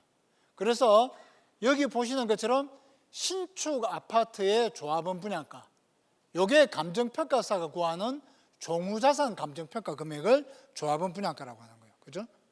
그 다음에 내가 현물 출자하는 기존에 살고 있는 낡은 아파트, 낡은 주택, 이걸 갖다가 우리가 종전자산 평가액이라. 그죠? 그러면 요 종전자산 평가 금액이 비례율을 곱하게 되면 그게 바로 요 해당 조합원의 무상권리 가액이 되는 거예요. 그죠? 그러면 감정평가사가 평가해 놓은 신축 아파트의 조합원 분양가와 내가 보장받는 무상권리 가액, 그 조합원님의 무상권리 가액, 요 차이를 갖다가 분담금으로 내는 거예요. 그죠? 하지만 반대로 내 권리 가액이 내가 들어가는 신축 아파트의 조합원 분양가보다 더 크게 되면 그 차액을 환급받는 거예요. 그죠? 이렇게 해서 우리가 1번부터 2000번까지 쫙 다 정산하고 나면 대차가 딱 맞아 떨어지는 거예요. 그러면 관리처분 계획이 다 이제 수립이 된 거죠. 그죠? 그렇게 되는 거예요. 그래서 이게 아마 여러분들 관리 처분할 때쯤 되면요. 아마 지금은 개별 통지를 하고 있거든요. 집집마다. 당신 재산이 얼마고 거기에 비례율이 몇 프로라서 분담금이 얼마다. 권리가액이 얼마다. 그러면 이 권리가액과 당신이 신청한 40평 아파트가 얼마니까 그 차이 분담금이 얼마 정도로 추정된다. 이렇게 가는데 지금 아직 대법원 판례가 안 나왔는데 고등법원까지 나온 판례에서 어떤 내용이냐 그러면 아까 이야기한 게 종전자산의 감정평가는 상대적인 가치 비율을 정하는 거라고 그랬잖아요. 그죠? 제가 처음에 이야기했잖아요. 그죠? 대법원 판례에 따라서. 이 상대적인 가치 비율을 알기 위해서는 2,000명 조합원이 있으면 2,000명 조합원의 가격을 다 개별적으로 다 알려줘라. 그러면 이 사람이 내가 101동 501호에 산다 그러면 502호는 얼마고 503호는 얼마고 504호는 얼마고 601호는 얼마고 602호는 얼마고 이 사람이 다 알아야 된다. 그 2,000명 걸 개개인 2,000명이 다 알아야 된다. 그래야지 이게 정확한 상대적 가치 비율을 아는 거다.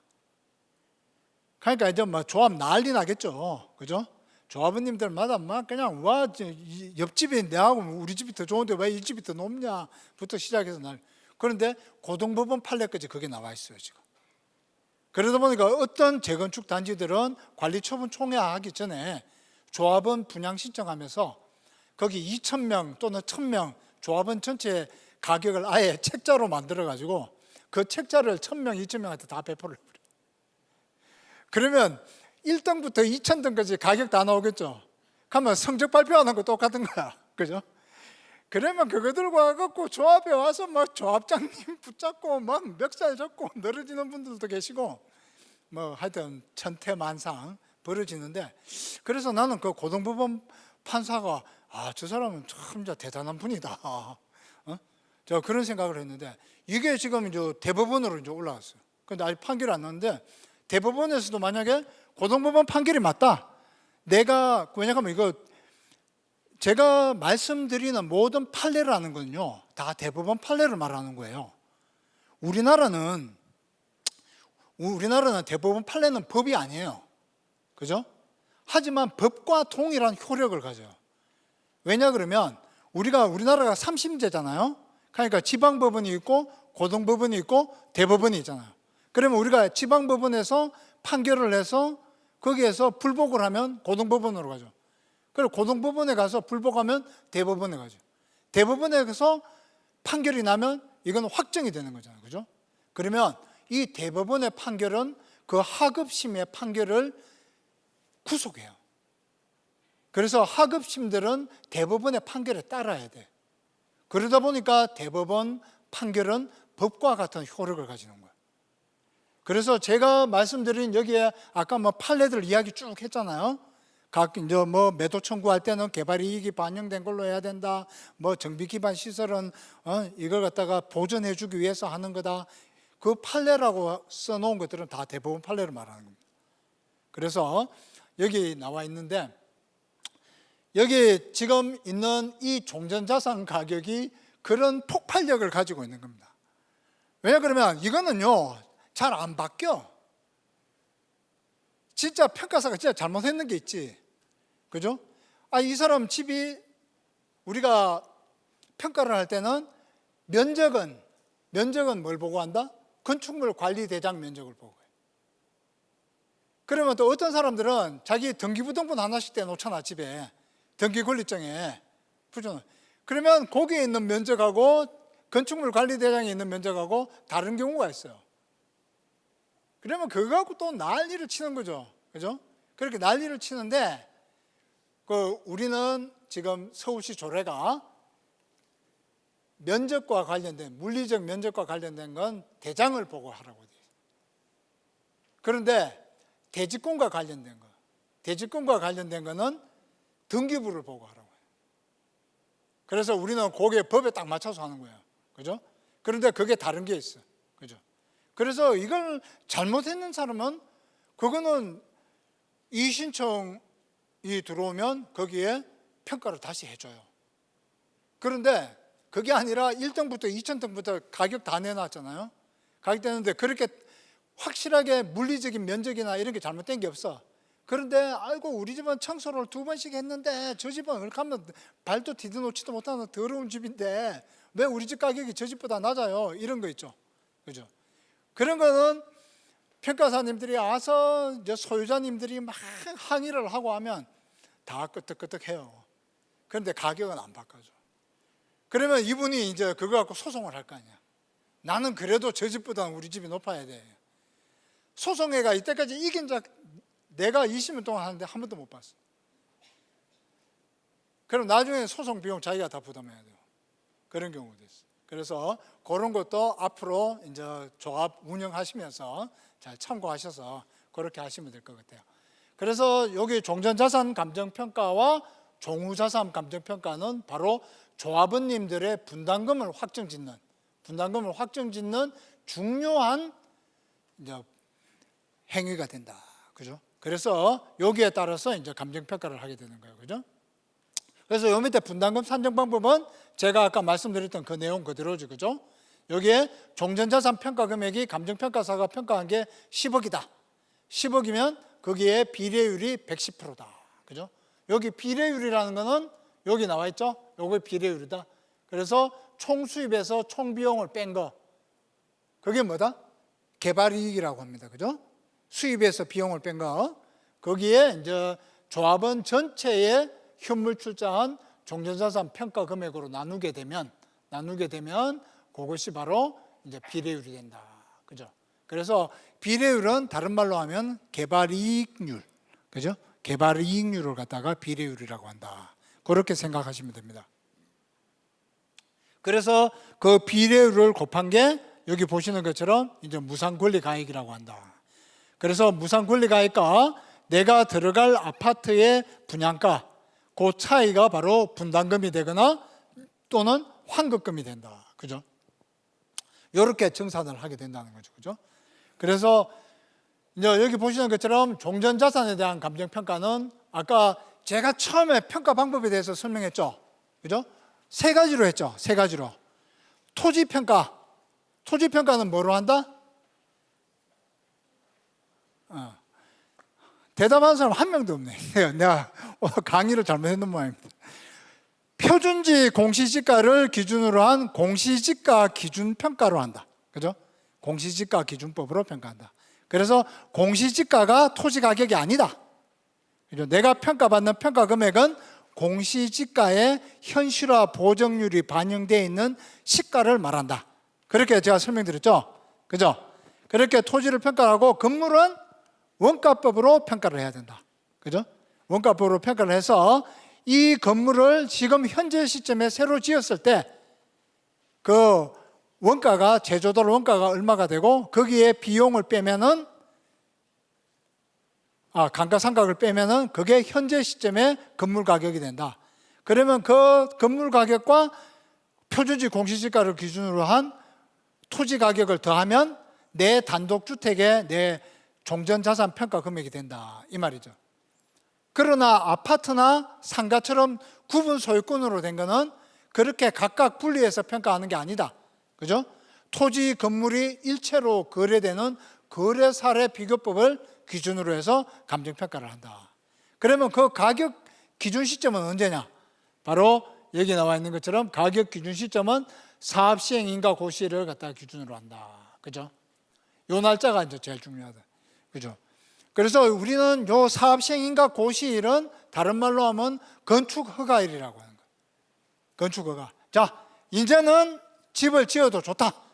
양천구청에서 건축 허가를 내주는 거예요. 그걸 갖다 사업 시행, 우리가 도정법에서는 사업 시행 인가 고시일이다. 이렇게 이야기합니다.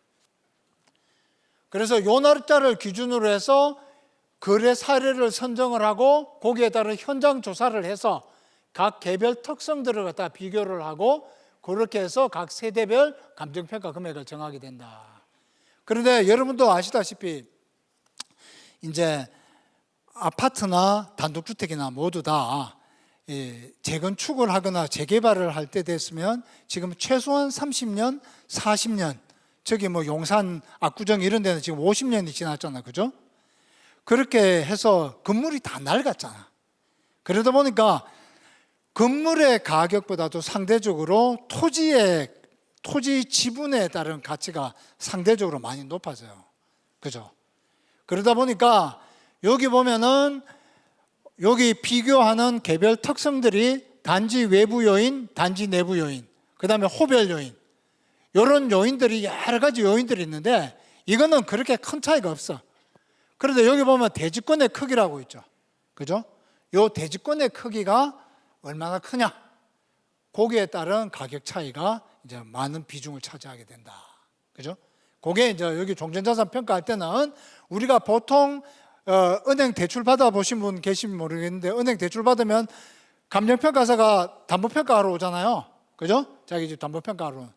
그렇게 평가하는 방법하고 재건축 사업에서 또는 재개발 사업에서의 종전자산 평가는 방법이 좀 다르다. 기준이 조금 다른 게 있다. 그죠? 그래서 우리가 낡은 아파트를 평가하거나 낡은 단독주택을 할 때는 건물보다는 토지의 크기가 좀 더 많은 비중을 차지한다. 그죠? 그래서 재개발 같은 거는요, 재건축 같은 경우에는 제일 조심해야 될 게 뭐냐 그러면 평가사가 평가를 하러 와요. 그러면 목동단지다. 목동단지가 만약에 뭐 10평짜리, 20평짜리, 30평짜리, 40평짜리 기존에 이렇게 있잖아. 그러면 어떻게 평가를 하냐 그러면 그 중에서 세대수 가장 많은 단지를 많은 평수를 딱 찍어. 그 중에서 제일 중간에 있는 표준적인 세대를 딱 찍어. 그래서 그 평가를 하는 거예요. 그 평가를 하고 그 다음에 요거보다 작은 평형들, 요거보다 큰 평형들, 그죠? 거기에 따른 거래 가격과 인근 지역의 시세와 다른 평가사가 평가해 놓은 가격들, 이런 것들을 갖다가 쫙 단가로 다 나누면 그 격차율이 나오죠. 그죠? 그러면 그 격차율을 쭉 균형을 맞추나. 왜? 대법원에서 종전자산에 대한 감정평가는 상대적인 가치 비율을 정하는 거다.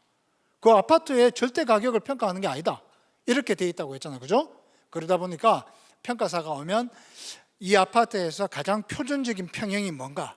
그러면 어떤 단지는 또 10평, 20평까지밖에 없는 단지도 있죠. 그죠? 그런 경우가 있을 때는 그 중에서 세대수가 가장 많은 것, 그 가장 많은 것 중에서 가장 중간층의 표준적인 세대, 그걸 기준으로 해서 균형을 맞춰요. 그러면 거기 신월동에 계시는 재개발 사업장을 어떻게 평가하냐? 종전자산은 딱 가보는 거야. 그러면 이거는 아파트 단지가 아니고 정비구역이잖아요. 그러면 그 정비구역 안에서 우리가 보통 토지가 통상 한 단독주택이나 이런 토지가 차지하는 비율이 한 60%. 그 다음에 뭐 상가나 빌라나 나홀로 아파트 이게 한 3, 40%. 뭐 이래 돼 있어요. 그러면 토지부터 평가를 해. 그러면 단독주택 토지 평가를 하죠. 그러면 단독주택 표지 평가한 거에다가 단독주택의 건물 가격을 다 더해. 그래서 평가를 딱 해서 보면 그걸 아까 이야기한 것처럼 대지 지분당 단가로 다 나눠봐요. 그러면 뭐 평당 한 2천만 원, 평당 3천만 원 뭐 이래 나오잖아요. 그러면 거기에 맞춰서 그 다음에 빌라를 보는 거예요. 빌라 가격들의 시세를 봐. 그런데 이 빌라 가격의 대지 지분이 5평밖에 안 돼요.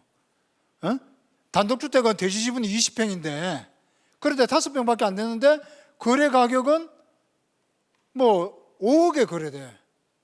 그러면 내가 이걸 갖다가 2천만 원에 평가했는데 이거는 5천만 원이에요. 그러면 5천만 원하고 2,500만 원, 뭐 2천만 원 하면 2.5배가 차이 나잖아. 그러면 단독주택이 싫어할 거 아니에요. 그죠? 그런데 아파트를 또 봐.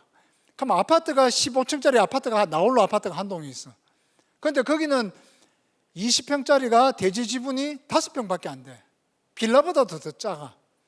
그러니까 그 가격을 나누니까 이거는 평당 1억이네. 그죠? 그러면 내가 2,500만 원에 평가했는 단독주택보다 4배가 높은 거예요. 그래서 그런 경우에는 아까 그 상대적 가치 비율을 구하기 위해서 그 실거래 가격을 살짝 무시를 해버려요. 실거래 가격대로 해놓으면 너무 높은 거야. 그러면 단독주택이 너무 손해를 보잖아, 그죠?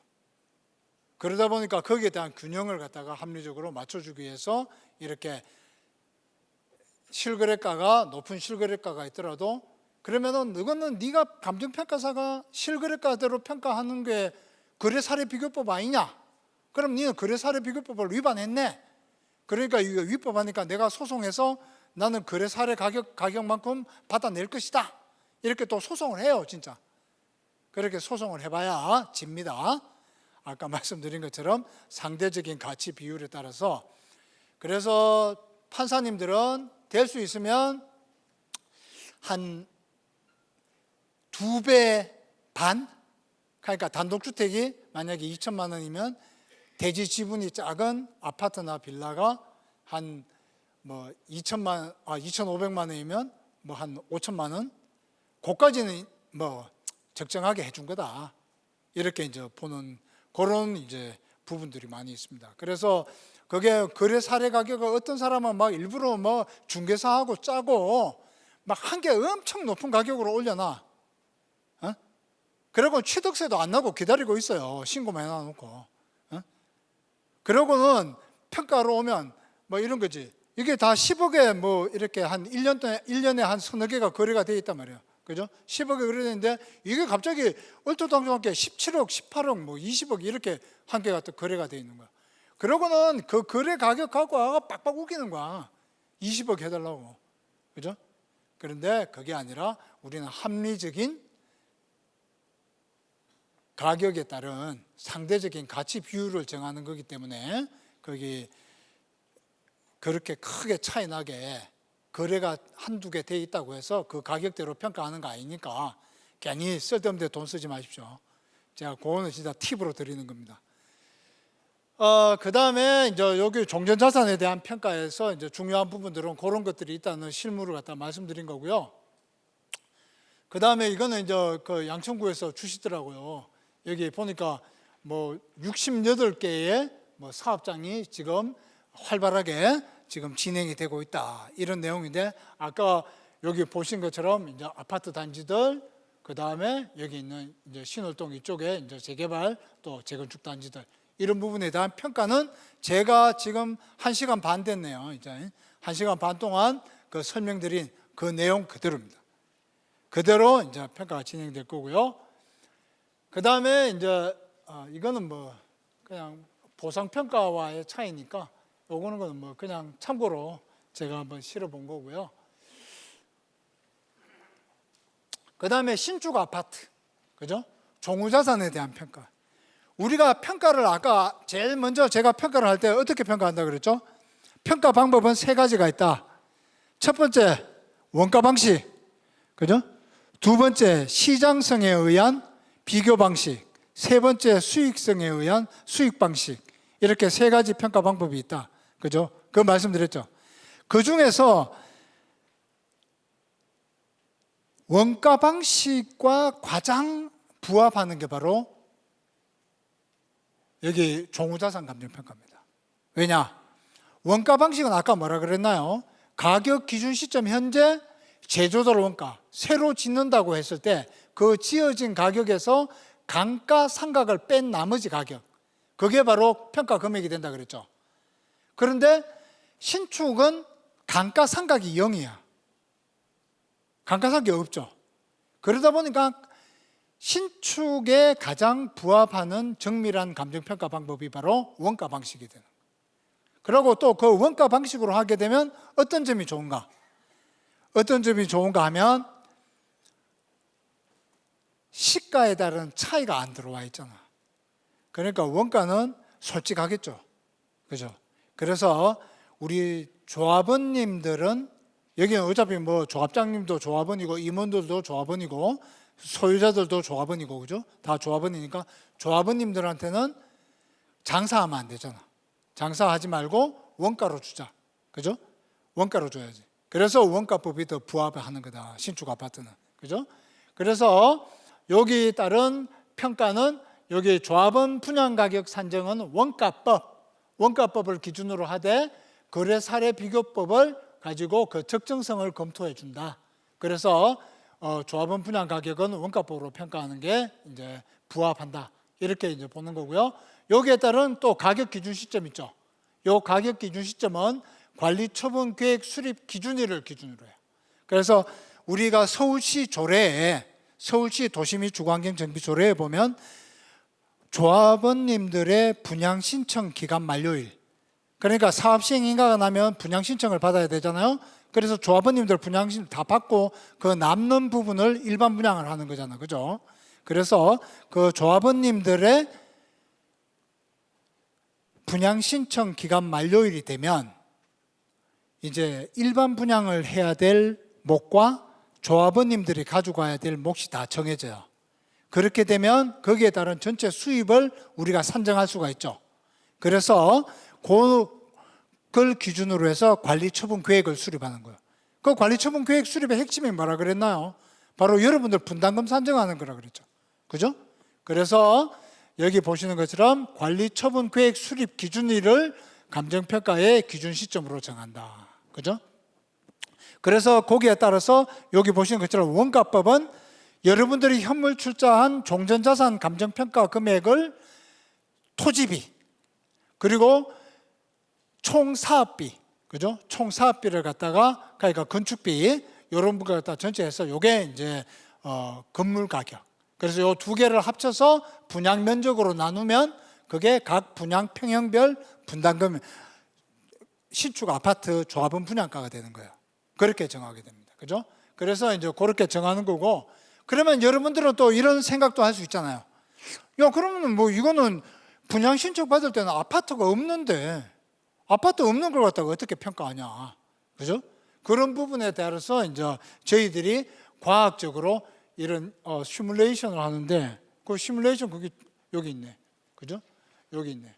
이렇게 우리가 아파트를 할 때는 아파트의 햇빛이 어떻게 잘 드는가. 그죠? 그 다음에 거기에 따른 조망은 어떤가. 그 다음에 소음은 어떤가. 그래서 여기 빨간색은 시끄러운데 파란색은 조용한데, 그 다음에 프라이버시에 대한 침해 정도는 어떤가. 그런 것들을 갖다가 다 이렇게 이제 분석을 해서 이렇게 이제 지수화하는 거죠. 그렇게 해서 요 시뮬레이션 결과를 가지고 여러분들의 조합원 분양가를 설계 내용을 가지고 이제 평가를 하게 된다. 그죠? 그런 내용을 설명드리고요. 그 다음에 요거는 이제 이게 이제 뭐냐 그러면 여러분들 이렇게 해서 종전 종후 평가가 다 끝나고 나면 여러분들한테 또 기다리고 있는 게 있죠. 바로 재건축 초과이익 환수에 관한 법률에 의한 재건축 부담금이라는 게 또 따라와요.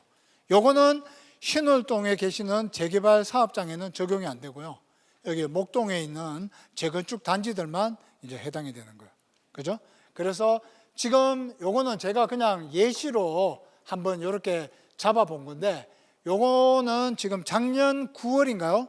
작년 9월에 원희룡 장관이 지금 개선안을 냈어요. 개선안을 내서 지금 국회에 상정이 되어 있는데 아직 법 개정은 되지 않았습니다. 그런데 민주당에서 이걸 거부하진 않아요. 개정안을. 그래서 지금 열심히 토론을 하고 있어요. 그래서 토론을 하고 있는데 그 핵심 내용이 현재는 조합원 1인당 평균 이익이 3천만 원까지는 면제, 3천에서 5천까지 10%, 7천까지 20%, 9천까지 30%, 1억 천까지 40%, 1억 천 초과는 50% 이렇게 부과하는 걸로 돼 있어요. 그런데 지금 개선안이라고 지금 국회에서 논의되고 있는 원희룡 장관 거기 국토교통부에서 낸 개선안은 1억까지는 개발 평균이익 1억까지는 면제, 그 다음에 1억에서 1억 7천까지 10%, 그 다음에 뭐 2억 천까지 뭐 몇 프로, 이래 7천만 원 단위로. 그래서 최종 3억 8천 초과분에 대해서만 이제 50%를 부담하는 걸로. 그렇게 지금 거기를 갖다가 지금 정의당의 의원하고 또 민주당의 의원하고 국민의힘의 의원들이 같이 모여서 지금 이걸 조정을 하고 있다고 제가 그까지는 제가 소식을 전해 들었습니다. 그래서 이 부분도 지금보다는 많이 완화되긴 할 것 같은데, 그래도 목동 단지들은 워낙 사업성이 좋다 보니까 이게 안 나온다라고 이야기하기에는 조금 또 한번 지켜봐야 될 그런 부분들이 있지 않은가, 이런 생각이 듭니다. 그래서 제가 이제 종전종우자산과 대한 평가는 이제 다 말씀을 드렸고, 제가 다른 단지들 이제 거기에 사업 설명회 할 때 이제 많이 이제 쓰는 건데, 종전자산과 종우자산에 따른 그 핵심적인 사항, 그죠? 핵심적인 사항은 종전자산은 상대적인 가치 비율에 의해서 개발 이익을 배분하는 것이고, 종우자산은 정비 사업비를 배분하는 것이다. 제가 이 두 단어로 정의를 내리는데 20년이 걸렸습니다. 제가 20년 동안 재건축, 재개발을 평가를 하고 나서 보니까, 20년을 돌이켜 보니까 이렇게 딱 두 마디로 종전 종우자산의 평가가 정의가 되더라고요. 그렇게. 그래서 여러분들도 요거는 제 노하우를 갖다가 드리는 거니까 잘 참고하시고요. 그 다음에 요 부분은 이제 항상 이게 가격 가지고 이제 많이 다툼들이 있다 보니까, 그래서 제가 이걸 하나 실어놨어요. 이거 집에 가서 보시라고. 아까 제가 상대적 가치 비율을 정하는 거라 그랬죠. 그죠? 그런데도 종전 가격은 무조건 높은 게 좋은 건 줄 알고, 그죠? 맨날 거기에 애꿎은 조합장님 찾아가고 소송해라, 돈 물어내라 이러면서 막 그냥 못 살게 굴고 이렇게 하시는 분들이 많은데, 여기 우리 50세 이상의 한국 남성분들은 통계 또 산수로 딱 표시를 해놔야지 말을 안 하더라고. 그냥 말로만 하면 끝까지 그냥 고집을 안 굽혀. 그래서 제가 이렇게 딱 계산을 해놓은 겁니다. 그래서 여기 보시는 것처럼 종전자산 평가 금액이 3억으로 평가했을 때, 그 3억이 아니고 똑같은 집을 6억으로 평가했을 때, 그 평가 금액이 분담금에 어떤 영향을 미치는가, 그죠? 만약에 여기 보시는 것처럼 3억짜리 아파트 2,000세대가 재건축을 했어요. 그래서 종전 전체 평가 금액이 여기 보시는 것처럼 6천억이야. 그런데 공사 연면적이 10만 평이라 가지고 거기에 따라서 총 사업비가 평당 500만 원으로 잡으니까 5천억이 들었어, 그죠? 그러면 신축 아파트가 2,000세대가 3,000세대가 됐어, 그죠? 그런데 그 가격이 만약에 4억이다. 그러면 총 분양 수입이 1조 2천억이 됐단 말이야, 그죠? 1조 2천억이 됐어. 그럼 우리가 한번 분담금 한번 계산해 보자 말이죠. 그러면 조합원 분양가가 3억인데, 그러면 총 분양 수입이 여기 보시는 것처럼 1조 2천억, 그 다음에 총 사업비가 5천억이니까 개발이익이 12에서 5를 빼면 7천억. 요걸 종전자산 평가금액 2,000세대니까 총 6천억이잖아. 그러니까 6천억으로 나누게 되면 비례율이 116.67%가 돼요, 그죠? 그러면 요게 내 3억에다가 116.67%를 곱하니까 내 무상 권리가액은 3억 5천이 돼. 그런데 이 조합원님의 신축 아파트 가격이 4억이야. 그러면 그 4억에서 3억 5천을 빼면 내 분담금은 5천만 원 내는 거야. 그러니까는 조합원들이 난리가 나가지고 왜 우리 집값이 3억이냐, 지금 4억 5억. 조합장님이 화가 나가지고 돈 주고 다시 평가했어. 얼마로? 6억으로.